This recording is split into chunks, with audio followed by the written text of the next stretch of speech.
Tonight's top story. Realtors say we are getting back to normal in Indiana. There's a surge in homeowners buying and selling. News 10's Patsy Kelly explains what's causing this positive trend.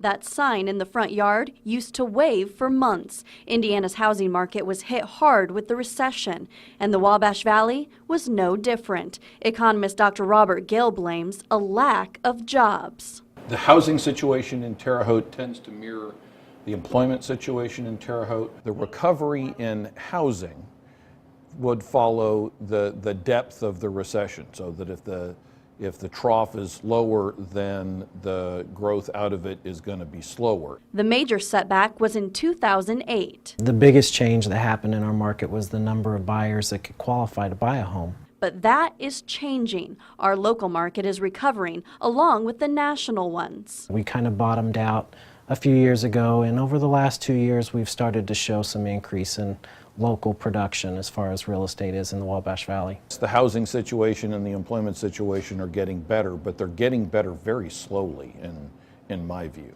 McCreary says this area didn't experience the drastic pricing changes as they did nationally. Some markets had 50 to 60% drop in values. Locally, the worst we saw was pushing 10%. We didn't take that drastic drop, so we're not going to see a skyrocket in the Wabash Valley like they have nationally, but that's a good thing because we never hit that bottom, that really low drop that they did nationally. Still, Dr. Gill thinks we won't recover completely until something's done about jobs. There is a higher level of unemployment in Terre Haute than there is statewide. And that leads to a slower, not bad, but slower housing market. So yes, the housing market is turned around since 5 years ago, but it is certainly not in what I would call good shape. In Terre Haute, Patsy Kelly, News 10.